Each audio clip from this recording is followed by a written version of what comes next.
Hello and welcome to the Soccer Speakeasy Buzzards Point edition. That's right.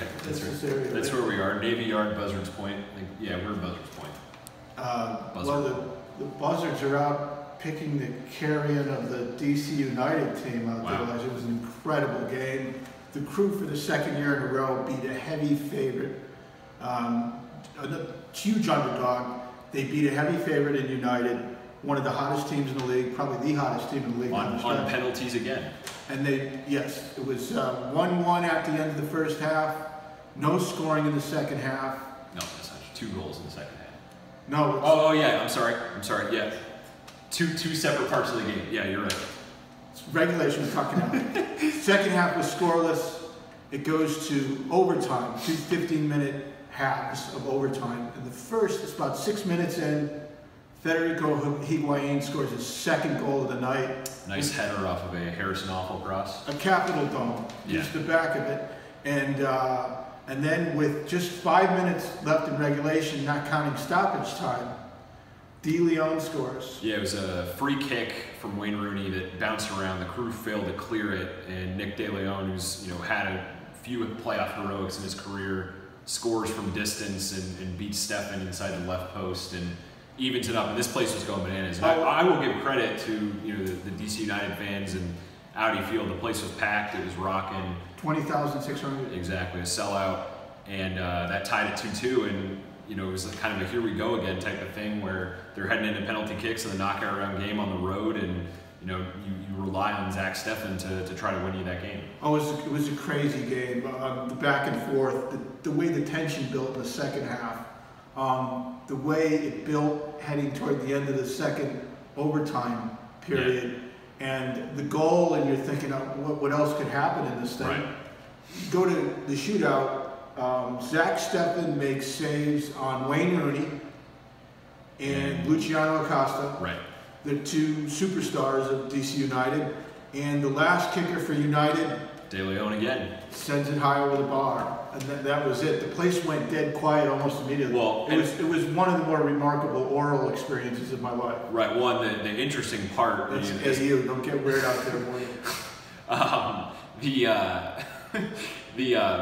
The parallels to last year, it's 2-2 heading into it's 3-2 heading into the last round of penalty kicks. Patrick Mullins, the backup striker for the Crew, who had been traded by DC United earlier in the year.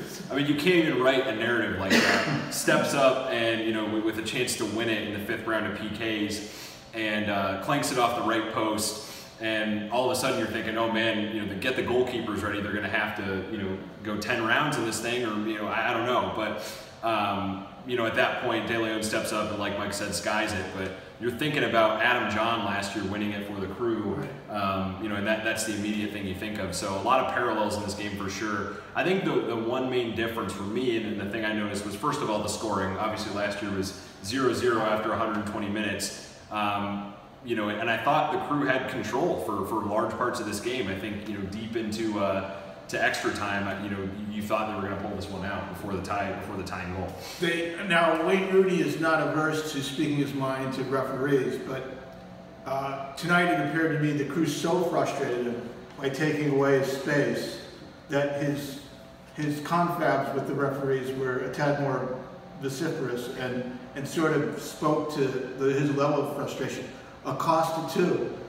They pushed him wide enough to where when he bumped into Crew coach Greg Berhalter, he gave him a shove. He gave Berhalter a shove. Greg said after the game he didn't see what happened, like he hadn't seen the replay, and he's like, sometimes I'm on the edge of my coaching box, so it was clear like he didn't want to broach that subject at all after the game. But I think another thing to point out is just how well Jonathan Mensah and Gaston Sarro played in this game. When you think about Gaston Sarro, who missed most of the 2016 season with a knee injury, all of 2017, is rehabbing, into the 3rd, 4th month of the season for the Crew. This season had only played 3 or 4 games entering October, and has now started 3 straight games and looked really good throughout the course of this game. And if he can be steady, that's a huge asset going up against the New York Red Bulls. A few things to cover, Andrew.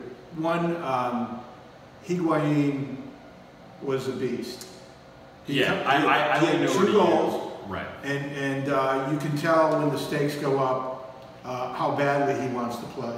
I leaned over to you maybe about the 10th, 15th minute of the game and said, he's moving at a different pace. It's almost like, you talk about LeBron, resting during the regular season, heading into the playoffs. There's an extra energy reserve. It looked like he saved it for tonight, and was just kind of a different player, I thought, and took over the game at points. Yeah, he was asked about playing through everything that's rolled around the team over the last year, and sort of with a twinkle in his eye, and he knew exactly what he was saying. He said, we play for a nice club, we play in a nice city. Right.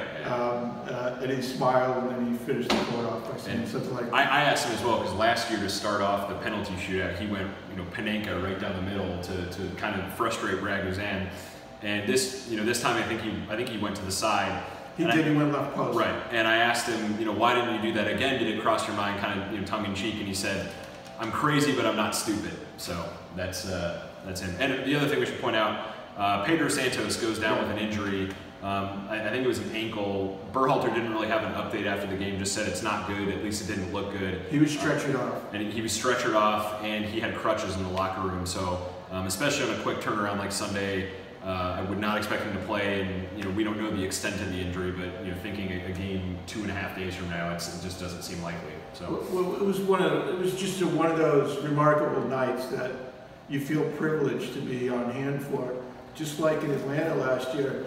But for them to go through this again as a heavy underdog without scoring anything down the stretch, really kind of backing into the playoffs and then knocking off United. Who was 7-0-3 in their last 10 and won their last 5 at home. I mean, they were, in theory, unbeatable here. Well, they won 12 of 14 games with a draw in there on this field since its opening in the summer. It was not quite the Goliath slaying that Atlanta was last year, but it was close. It was close, and they did it in the same fashion. Truly remarkable. Anything else we should cover before we sign off? We got Dos Santos, who started today after starting on the bench in the last game of the regular season and played very well. Well, and the funny thing is, there's always one designated player on a team that fans kind of rag on a little bit, and that's been Santos. He hasn't produced for much of the season, 1 goal and 7 assists in 30 plus appearances, and in the 85th minute he fires off this rocket that Bill Hamid has to knock away, but that thing was headed for the left side. That was fingertips too. Yeah, and so I kind of again leaned over to you at that point and said, Santos makes that, I think all is forgiven at that point, but certainly a tough break for him, and he had been playing well in stretches in that game, and the other thing I think was kind of an interesting anecdote was, so Zach Steffen gave away the first goal of the game, goes up to catch a cross, and as he's coming down, he lets it go. Frederick Briant had... It kind of went off his fingertips. Yeah. Like he misjudged the height of the jump. Yeah, and, it was an easy goal for DC, and Zach Steffen doesn't make mistakes like that very often. He comes into the locker room at halftime and said, hey, thanks for picking me up. Wayne scored the 30th minute goal. And like I said, Will Trapp came up to him and said, hey, we're going to need you to win the game for us. And sure enough, that's how it happened with the two PK saves. Yeah, it was quite a night at Audi Field. The Crew moves on to play the first leg of a 2-leg Eastern Conference semifinal series against New York Red Bulls. Supporter Shield winner. That'll be Sunday at Crew Stadium, Monterey Stadium. Times to be determined, although it might be coming out after we. It's pretty late now here in DC, and by the time you see this in the morning, the time should be established. Andrew will check on it now. But here they are again in a semifinal series against the New York Red Bulls. Wow, no one could have. I mean, there are those who joke that the Crew would win this game, or thought because they're ardent fans the Crew would win this game, but really. I didn't know. I'll admit it. I didn't think they were going to win this game. I predicted they were going to lose. Well, I told you they would, right? And you laughed. You laughed at me. I didn't laugh at you. You don't feel the magic. Anyway, that's it here from Washington D.C. Buzzards Point, as it were. I'm Mike Arace for Andrew Erickson and Adam Cairns, our photographer. Thanks for joining us. A lot of stuff at dispatch.com. Check Andrew's blogs. We were writing stories and filing them throughout the night as things transpire. I wrote one. I will say I wrote a pregame blog about the Crew practicing penalty kicks and how that might come into play. So I'm not saying Not saying I'm prescient, but in a loss, hey, the winning lottery numbers are. Oh, sorry. All right, that's enough for this. Take it easy, people. We'll talk to you soon.